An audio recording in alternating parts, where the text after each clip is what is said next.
자, 봅시다.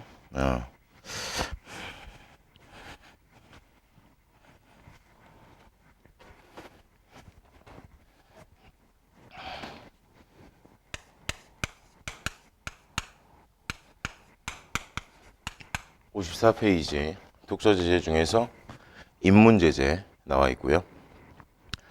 자, 1문단부터 이제 빠르게 지문 독해할 건데 문장 단위 읽기부터 좀 빠르게 한번 나가 볼게요. 자, 첫 번째 문장 인식론 얘기하죠. 서양의 인식론. 인식론은 뭐냐? 진리를 탐구하는 거죠. 됐어요? 그래서 인식론을 대표하는 철학자로서 데카르트. 그래서 말하고자 하는 게 잡히죠. 서양의 인식론, 인식론이라는 건 진리탐구, 진리탐구 중에서 데카르트. 됐어요? 그 다음 데카르트는 참된 진리를 도출하는 방법과 과정에 관한 끊임없는 질문을 통해 질문을 한다라는 거죠. 그래서 결론에 도출하는데 그것이 나는 생각한다, 그러므로 나는 존재한다다. 데카르트, 나는 생각한다, 그러므로 나는 존재한다. 데카르트는 이 명제를 더 이상 의심할 수 없는 어떠한 경우에도 흔들릴 수 없는 철학적 원리로 받아들였어요. 그럼 데카르트라는 애가 자신의 주장을 이야기한 거죠. 자신의 생각을 이야기한 거니까 자신의 생각을 당연하게 받아들였다라는 건 어때요? 우리의 일반적인 어떤 상식과 비춰봤을 때 충분히 끄덕끄덕 할 수 있는 이야기인 거죠. 그래서 이런 부분은 확실하게 자기 원리로 받아들였다라는 게 일반적인 우리가 가지고 있는 상식과 통하는 부분이니까 끄덕끄덕 하고 넘어가시면 되죠. 만약에 어떤 지문을 읽는데 이 문장의 뒷부분에 하지만 데카르트는 자신의 철학에 대한 회의를 느끼고 만약에 이렇게 나가면 자신의 주장에 대해서 마이너스 되는 생각을 한 거니까 체크를 좀 할 필요가 있겠죠. 그래서 우리가 이제 보편 타당하다고 생각하는 상식을 바탕으로 봤을 땐 당연히 자신이 도출해낸 결론 자체가 올바르다라고 생각하는 건 어떻게 보면 당연할 수 있다. 그러니까 좀 가볍게 넘어갈 수 있을 것 같아요. 자, 자신이 다른 것의 진리성을 의심하려고 생각하고 있다는 사실 자체에 자신이 존재한다는 것이 명백하고 확실하게 증명되었다. 똑같은 말인 거죠. 그래서 자신이 내린 결론을 원칙, 결론으로 받아들였다는 겁니다. 됐어요? 간단한 거죠, 1문단. 자, 뭐에 대해서 얘기한다? 이거에 대해서 얘기한다. 이건 뭐냐? 진리란 무엇인가? 이를 탐구하는 것이다. 됐어요? 이 인식론자 중에서 누구에 대해서 얘기할 것이냐? 데카르트. 그래서 화제가 점점 구체화되죠? 서양의 인식론 중에서 데카르트. 데카르트는 뭐를 했냐? 끊임없이 질문을 던지면서 하나의 완전한 결론 자체를 도출해냈다. 그래서 얘가 도출해낸 결론 자체가 뭐냐?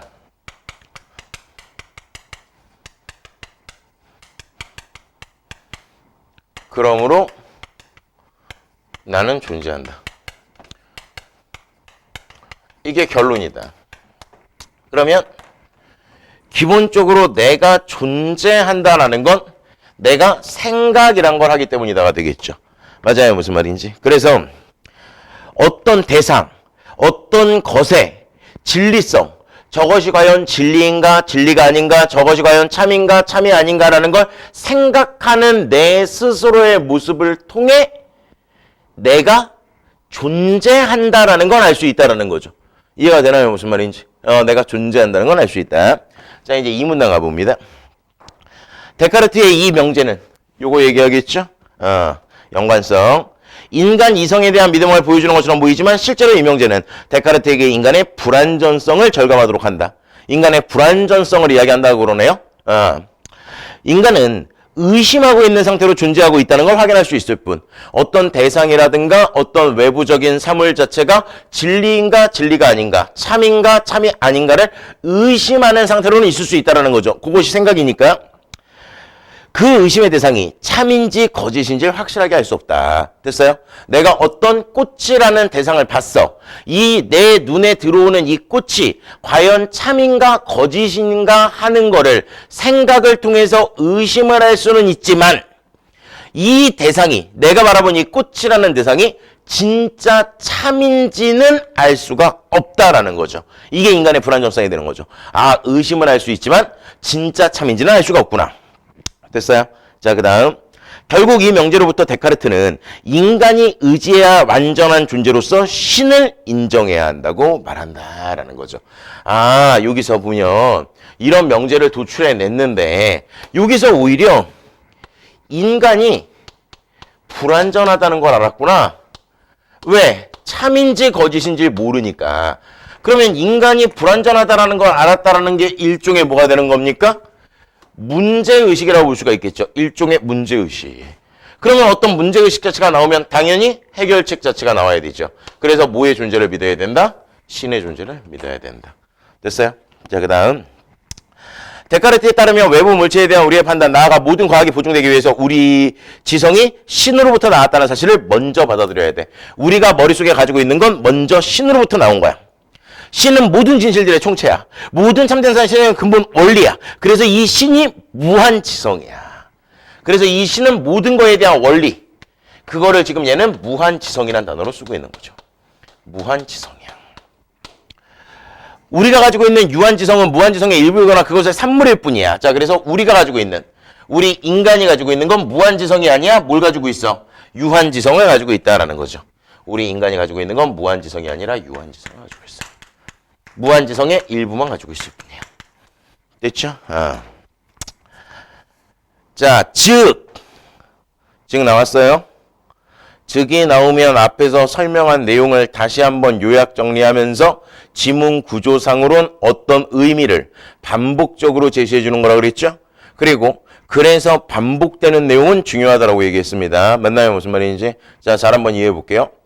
외부 물체에 대한 인식은 어떤 외부 물체가 있네? 그 외부 물체를 내가 인식하는 것은 인간의 감각을 통해 정당화되어서는 안 되며 모든 진리들의 원천, 즉 신을 통해 정당화돼야 돼.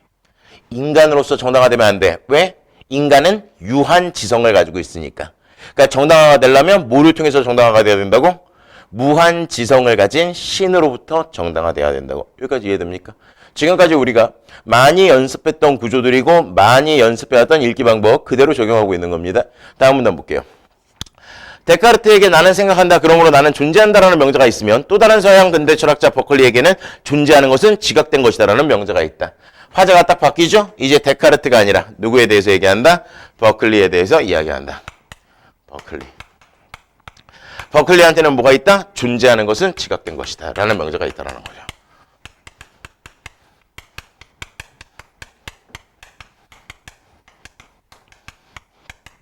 이 명제는 존재하는 것은 지각된 것이다라는 이 명제는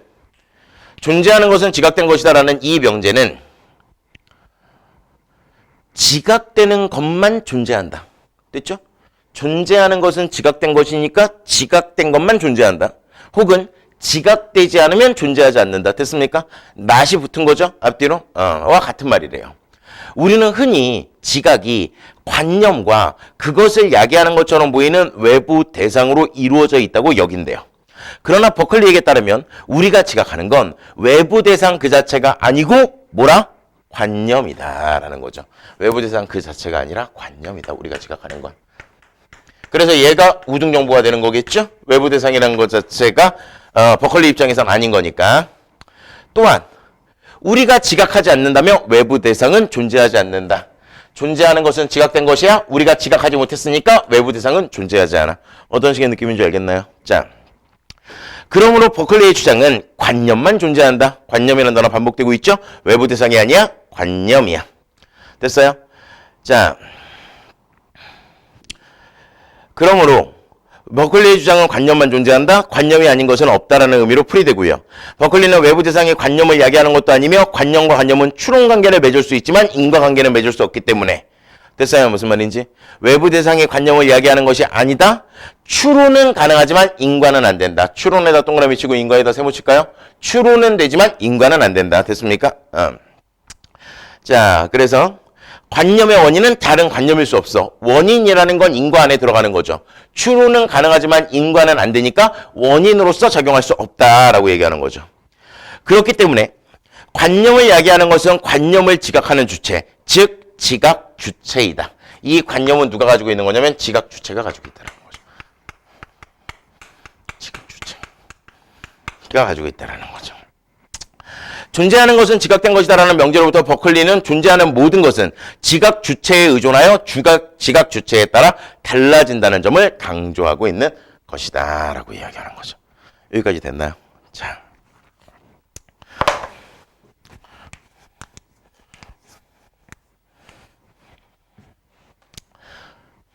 이해를 돕기 위해서 이야기를 한다면 이런 거야.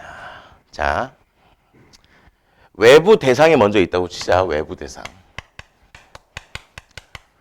예를 들어서 지금 선생님 머릿속에 떠오르는 게 이거야, 이거. 이 외부 대상이 있다고 치자. 외부 대상이 있어. 그럼 외부 대상이 있으면 이 외부 대상을 지각, 이게 있다라는 걸 감각적으로 안다라는 뜻이거든요. 사과라는 것을 안다라는 거야. 이 지각을 하는 주체가 있어. 지각 주체를 기본적으로 나라고 두자고. 외부 대상인 사과가 있고 내가 얘기하는 지각 주체가 있다고. 그러면 예를 들어서 이런 식으로 한번 생각을 해보자고. 어떤 사과 자체가 있는 거를 내가 이제 지각 받아들일 거 아니니? 그럼 예를 들어서 이런 걸 한번 생각해봐. 사과에 어떤 요소가 있냐면 이 요소가 있겠지. 자, 그럼 지금 생각해봐.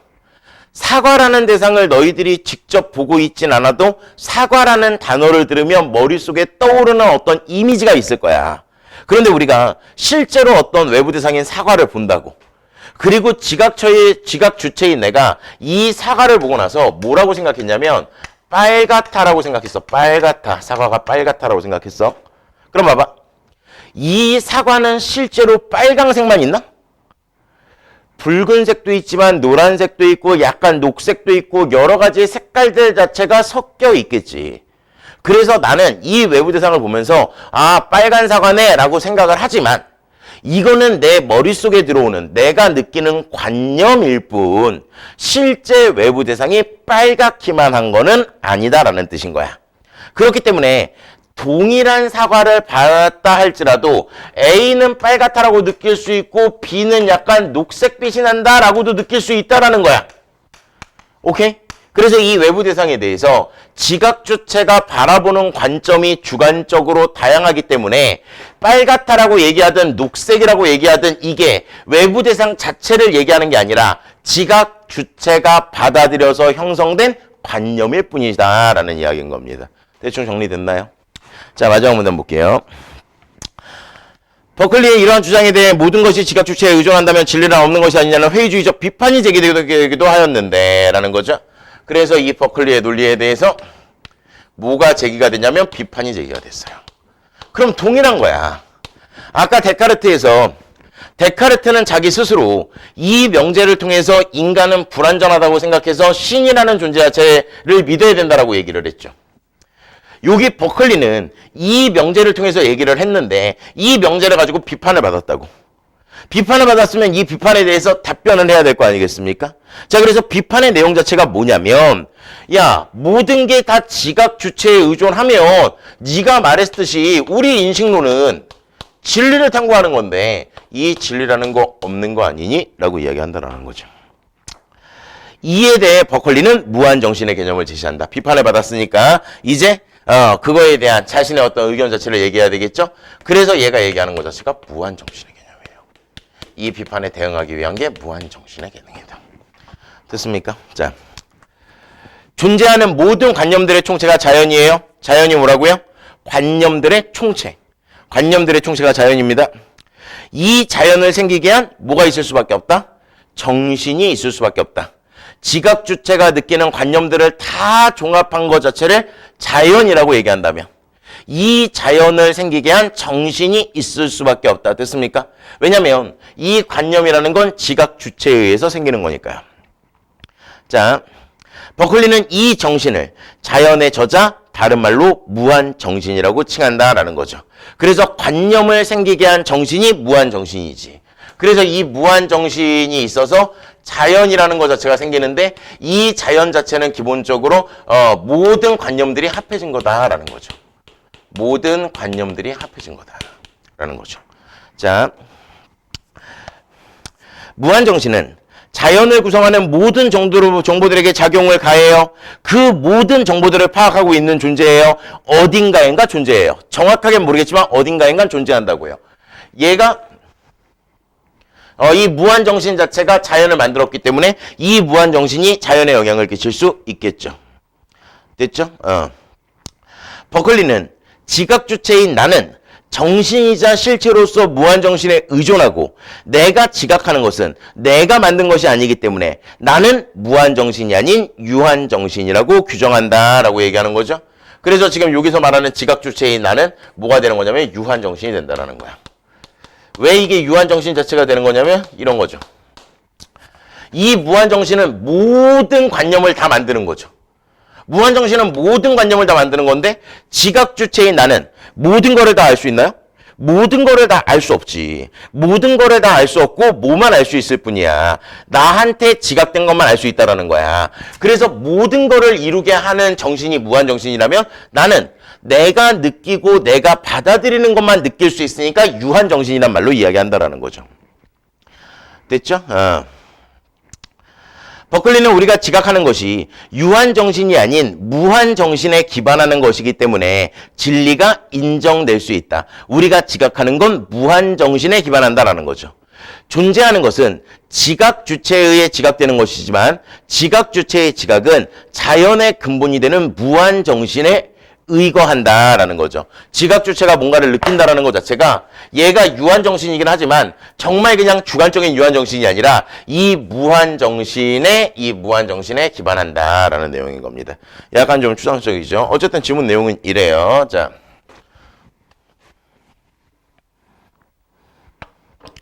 어쨌든 글 전체를 읽었으니까 이런 식으로 이제 읽었습니다. 자, 그럼 얘 지금 무슨 얘기 아니야? 너무나 명료한 내용인 거예요. 자,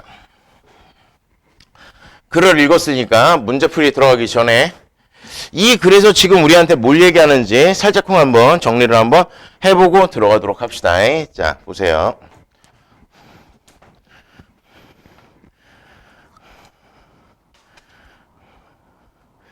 살짝만 한번 이제 정리를 해보자. 자, 일단 지문에서 말하고자 하는 전체적인 화제는 서양에서의 인식론입니다.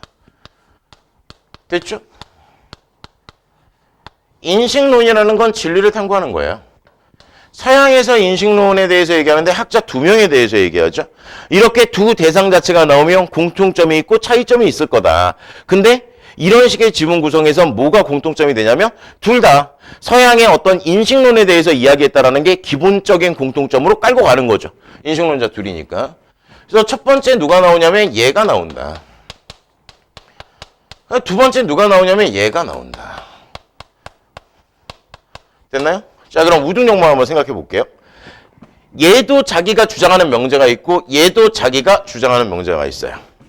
그래서 데카르트가 주장하는 명제는 나는 생각한다, 고로 나는 존재한다 라는 명제예요. 나는 생각한다, 고로 나는 존재한다. 버클리가 이야기하는 명제 자체는요, 존재하는 것은 지각된 것이다. 존재하는 것은 지각된 것이다. 라는 명제에 대해서 이제 이야기를 하고 있는 거죠. 됐습니까? 그런데 기본적으로 뭐냐면, 여기서 뭐가 들어가냐면, 나는 생각한다, 그러므로 나는 존재한다인데, 요 명제 자체가 불완전성을 가지고 있어. 어떤 대상이 참인지 거짓인지를 의심할 수 있는 나 자체는 있지만 이게 진짜 참인지 거짓인지는 알 수가 없다라는 거야, 인간으로서. 이해돼요? 무슨 말인지?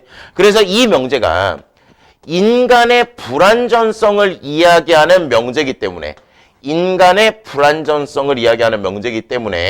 이 데카르트는 무슨 개념 자체가 있어야 되냐면 이 개념 자체가 있어야 되고 모든 것의 진리를 알고 있는 이 신이라는 걸 무한지성이라고 얘기한다면 이 신이라는 존재가 모든 걸 알고 있는 무한지성이라고 얘기를 한다면 그죠?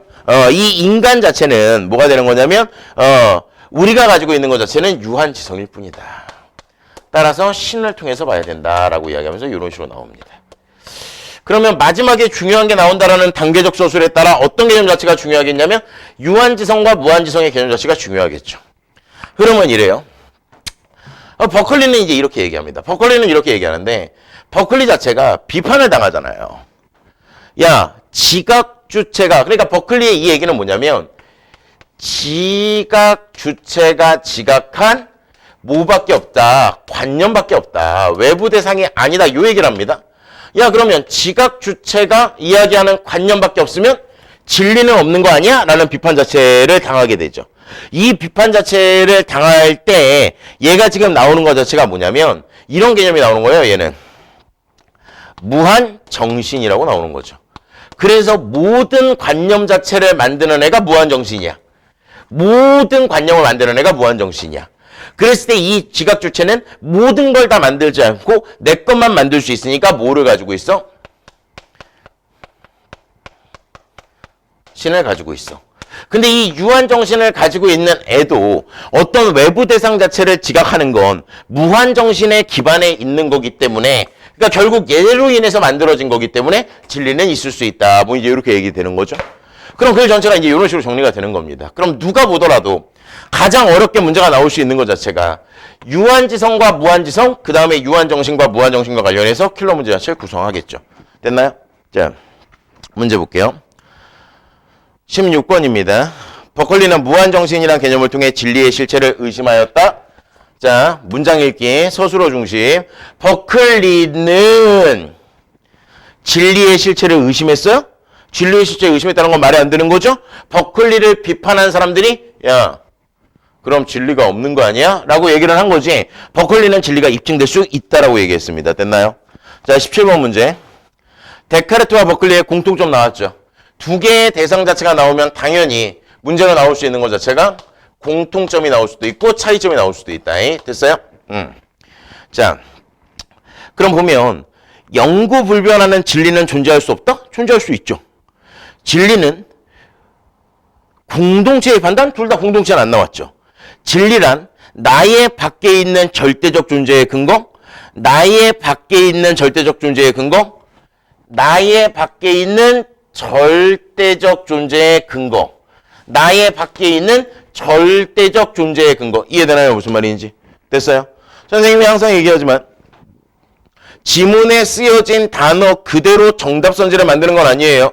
지문에 쓰여져 있는 글자가 중요한 게 아니라 그 안에 들어가 있는 의미가 중요하다. 그 동일한 의미를 표현하기 위해 A라는 스타일로 말할 수도 있고 B라는 스타일로 말할 수도 있다. 됐나요? 무슨 말인지. 자, 그래서 답이 3번이는 거죠. 인간은 신을 통해, 신은 데카르트죠. 진리랑 개별적으로 중요한 나의 관념에 따라 달라진다. 관념은 얘인 거죠. 여기까지 이해됩니까? 그래서 공통점이 아니다. 자, 그 다음 보기를 이해해요. 빨간 사과, 책상, 눈을 감았다 떠요. 빨간 사과의 모습은 사라지고 모습이 나타나요.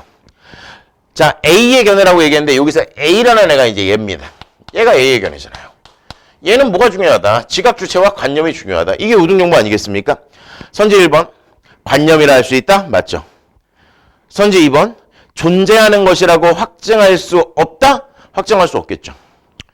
그 다음에 눈으로 지각되는 지각 주체에 의존? 지각 주체에 의존하는 거죠. 지각 주체에 의존하는 관념이지 외부 대상이 아니다. 선지 5번, 사과의 빨간색은 외부 대상으로부터 야기된다?